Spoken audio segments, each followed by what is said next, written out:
Dia bilang, Spurs itu adalah klub yang tidak memiliki kultur juara.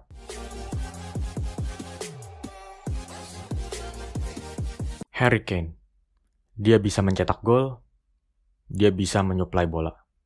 Dia bisa bermain menjadi striker, dia juga bisa bermain sebagai playmaker. Ini adalah pemain yang serbaguna.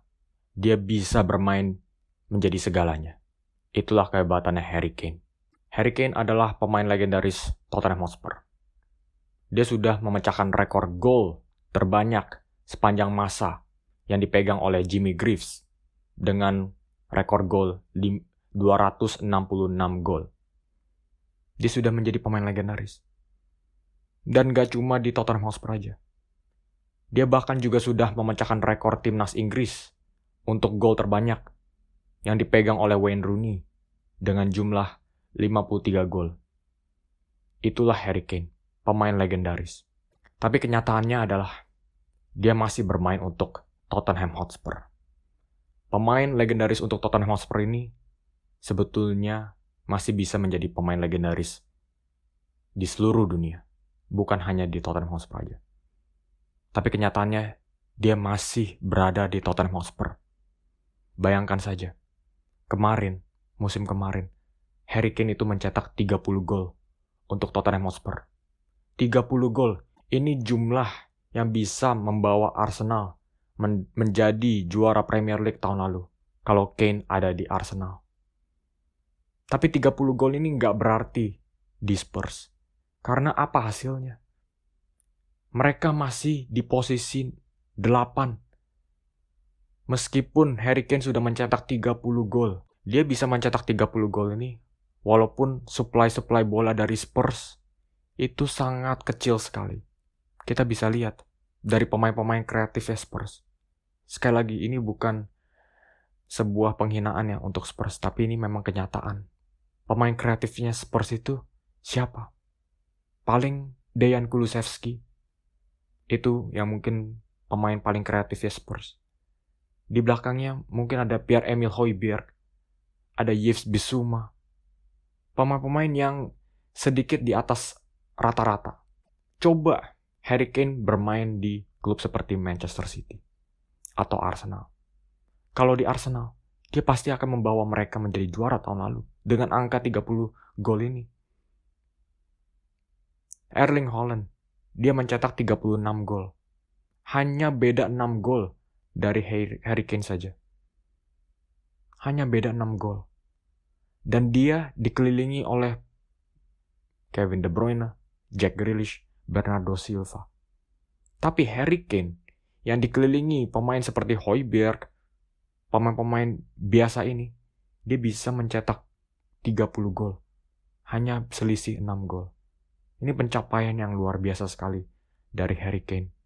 Tapi dengan 30 gol ini, yang namanya kultur klub sepak bola itu ya susah berubah ya. Bandel kultur klub seperti Spurs itu. Mereka terakhir juara itu di tahun 2008. Dan saat itu mereka menjuarai Carling Cup yang setara dengan Carabao Cup di zaman sekarang ini. Hanya Carabao Cup di tahun 2008, 15 tahun yang lalu. Itulah kultur klub sepak bola Spurs ya. Ini sekali lagi bukan sebuah penghinaan, tapi ini memang faktanya. Mau Harry Kane mencetak 30 atau 50 gol, itu sama sekali nggak akan merubah apapun di Spurs. Harry Kane, dia mau bertahan 10-15 tahun, dia nggak akan pernah menjuarai apapun. Karena apa yang dikatakan oleh Antonio Conte di konferensi persnya, saat itu Spurs itu sudah menang 3-1 ya, melawan Southampton, sampai di menit ke-74. Dan sisa 16 menitnya, apa yang terjadi?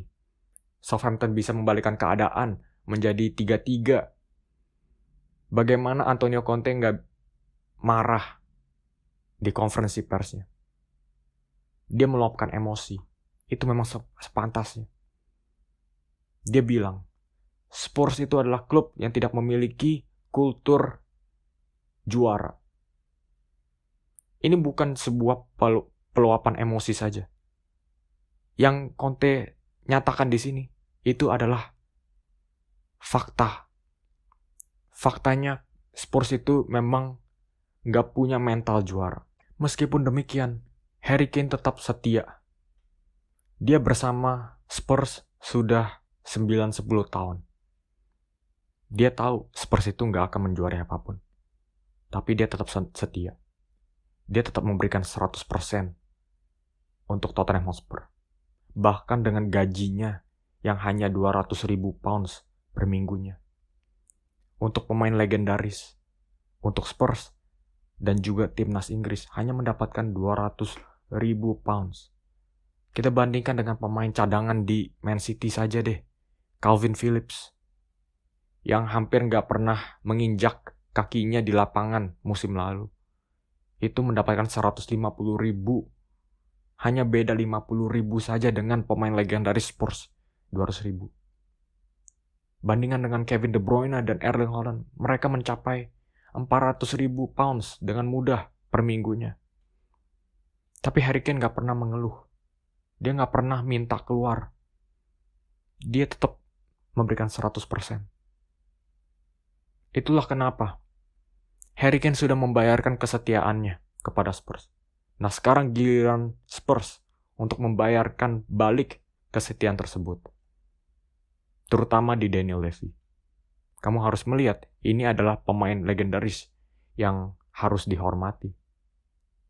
Harusnya sudah ada patung yang sudah disediakan di depan stadium Tottenham. Hanya untuk Harry Kane.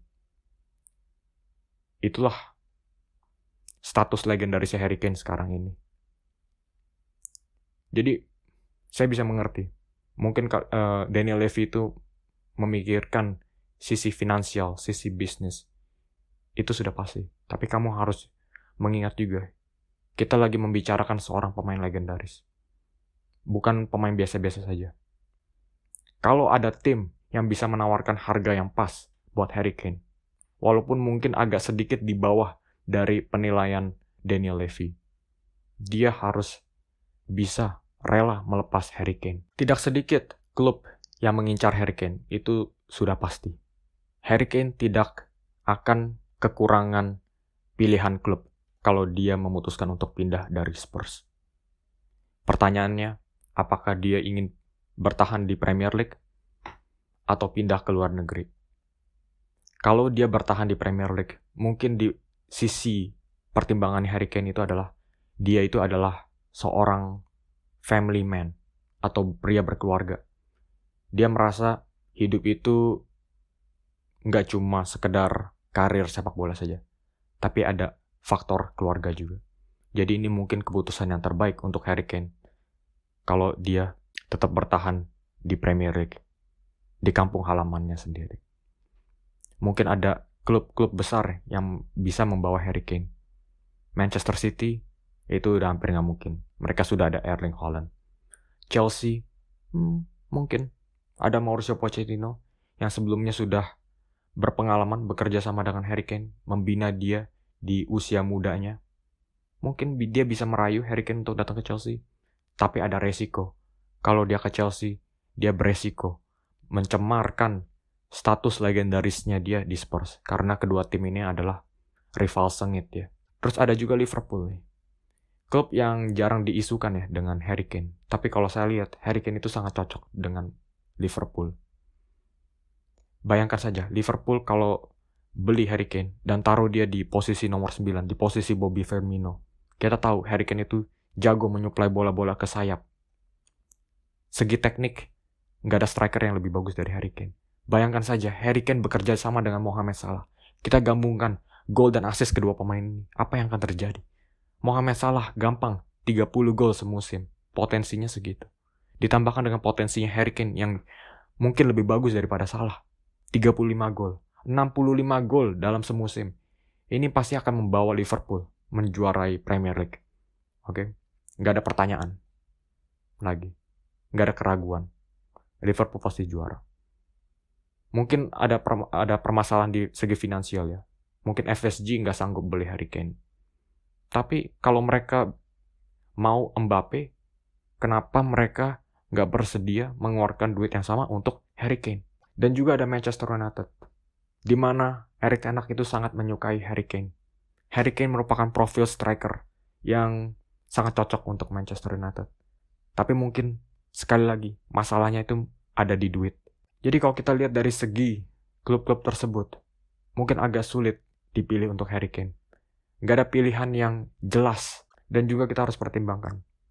Sekarang dari segi faktor usia Harry Kane, umurnya itu 29 tahun. Dia sudah mendekati akhir karirnya.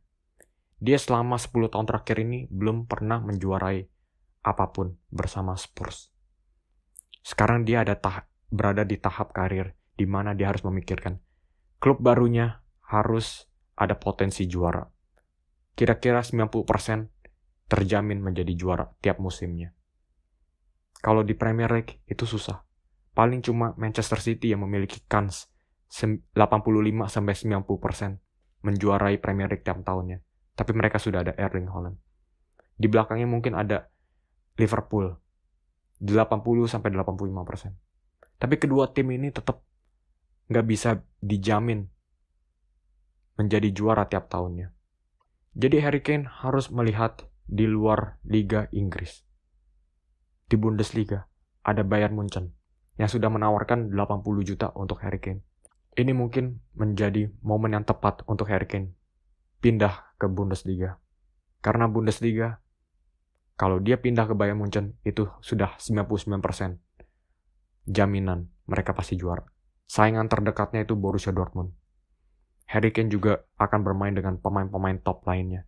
Bayangkan saja, Harry Kane menyuplai bola-bola ke sayap ke pemain seperti Leroy Sané, Sadio Mane, Kingsley Coman.